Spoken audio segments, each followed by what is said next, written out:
అనేక సార్లు ఫ్రాక్చర్ అయి పార్టీ కార్యకర్తలు వందల వేల మంది కూడా అనేక రకాల ఇబ్బందులకు గురయ్యారు తప్ప కాంగ్రెస్ పార్టీ ప్రభుత్వం కానీ లేక ఇంకే పార్టీ ప్రభుత్వం కానీ బీఆర్ఎస్ ప్రభుత్వం కానీ ఎవరు కూడా అధికారపూర్వకంగా అంగీకరించలేదు.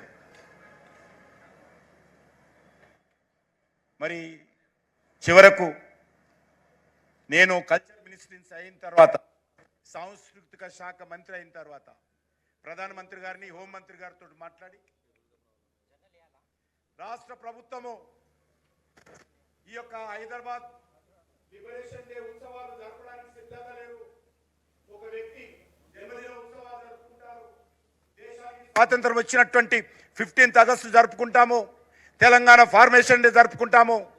కానీ దురదృష్టము, మా ప్రాంతంలో 3 రంగుల జెండా ఎగిరిన రోజు, మాకు స్వేచ్ఛా స్వాతంత్రం వచ్చినటువంటి సెప్టెంబర్ 17th ఈ ప్రభుత్వాలు నిర్బంధం పెట్టి, అక్రమ కేసులు పెట్టి జైలుకు పంపిస్తూ ఈరోజు ఈ ప్రభుత్వాలు ఏవి కూడా అంగీకరించడం లేదు, అణిచివేస్తూ ఉన్నాయనే విషయాన్ని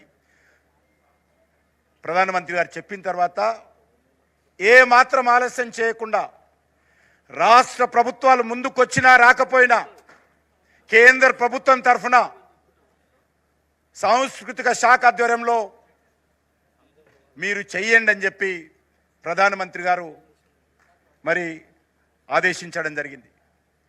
ఆ రకంగా ఇది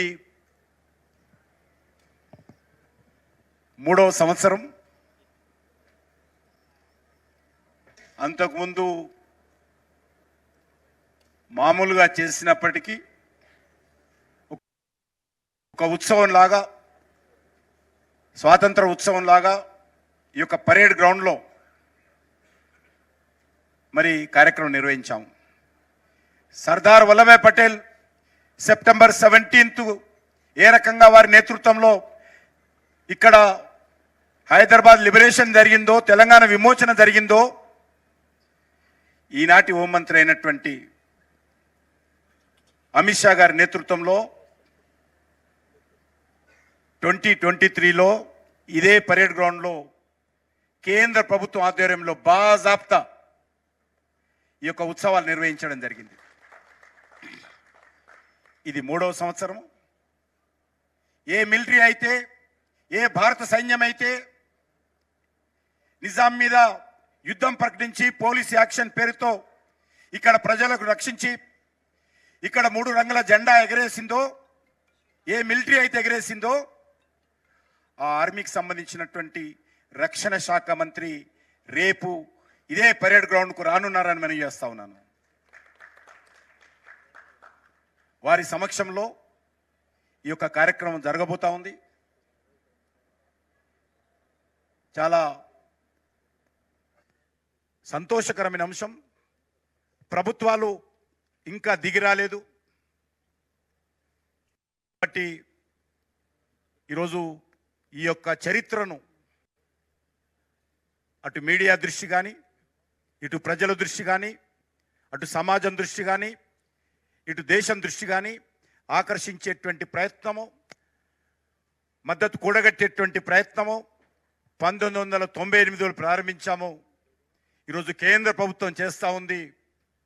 త్వరలోనే 600 రాష్ట్ర ప్రభుత్వం తెలంగాణ రాష్ట్రంలో తప్పకుండా అధికారపూర్వకంగా గ్రామ గ్రామాన ఈ ఉత్సవాలు నిర్వహించాల్సిన పరిస్థితి వస్తుంది. వాళ్ళు నిర్వహించకపోతే రానున్నటువంటి 3 సంవత్సరాల తర్వాత ఎవరు వద్దన్నా కాకపోయినా ప్రతి ఊర, ప్రతి స్కూల్లో, ప్రతి ఇంటి ముందు ఈ 3 రంగుల జెండా ఎగరేసేటువంటి కార్యక్రమం తప్పకుండా భవిష్యత్తులో జరగబోతుందనే విషయాన్ని ఈ సందర్భంగా మనం చేస్తున్నాను. అదే కాకుండా కల్చర్ మినిస్ట్రీ ద్వారానే మరి 3D virtual museum, digital diary, liberation of Hyderabad సంబంధించినటువంటి మ్యూజియం తయారు చేశాము.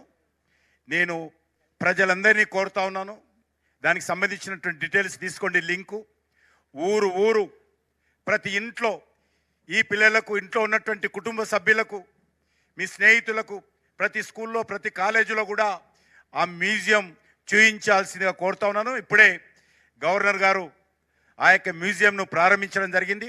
అద్భుతమైనటువంటి మ్యూజియం, మొత్తం చరిత్రతో ఉన్నది.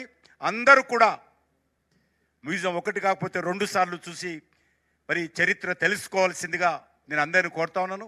చాలా కష్టపడి అనేక మంది అభిప్రాయాలు తీసుకొని ఆ యొక్క మ్యూజియంను భారత ప్రభుత్వము సాంస్కృతిక శాఖ ఆధ్వర్యంలో అద్భుతమైనటువంటి మ్యూజియం తయారు చేశాము. డిజిటల్ మ్యూజియం మీ సెల్ ఫోన్లలో, మీ కంప్యూటర్లలో, మీ టీవీలలో అందరూ కూడా మ్యూజియం చూడొచ్చు. నేను ఈ సందర్భంగా మీడియా మిత్రులకు, మీడియా మేనేజ్మెంట్ కూడా కోరుతా ఉన్నాను. రేపు ఏదో సమయంలో మొత్తం మ్యూజియం అంతా కూడా అన్ని ఛానల్లో కూడా కార్యక్రమం తర్వాతనో మధ్యాహ్నమో మీకు అనుకూలమైన సమయంలో అందరూ కూడా ఆ మ్యూజియంను లైవ్ చేయాల్సిందిగా, ప్రదర్శించాల్సిందిగా టీవీలో మీ అందరినీ కోరుకుంటూ, మరి ఈరోజు జరుగుతున్నటువంటి కార్యక్రమానికి పెద్ద మనసుతో గవర్నర్ గారు అంగీకరించి ఈ ఫోటో ఎగ్జిబిషన్ ప్రారంభించడానికి వచ్చినందుకు వారికి నేను హృదయపూర్వకమైనటువంటి కృతజ్ఞతలు తెలియజేస్తూ, ఎవరైతే నిజాంకు వ్యతిరేకంగా పోరాటం చేసి అనేక మంది అమరవీరులయ్యారో, ఎవరైతే నిజాం యొక్క పోలీస్ ఆర్మీ, నిజాం యొక్క ప్రైవేట్ ఆర్మీ అయినటువంటి రజాకర్ల చేతిలో బలైనటువంటి సామాన్య ప్రజలు ఉన్నారో, ఆ ప్రజలందరికీ కూడా నేను భారత ప్రభుత్వం తరఫున మరి శ్రద్ధాంజలి అర్పిస్తున్నాను, నివాళులు అర్పిస్తున్నాను. మీ యొక్క ఆకాంక్షలు ఏవైతే ఉన్నాయో తప్పకుండా మీరు చేసినటువంటి పోరాటానికి ఈరోజు భారత ప్రభుత్వం తరఫున ఒక గుర్తింపు తీసుకొచ్చాము.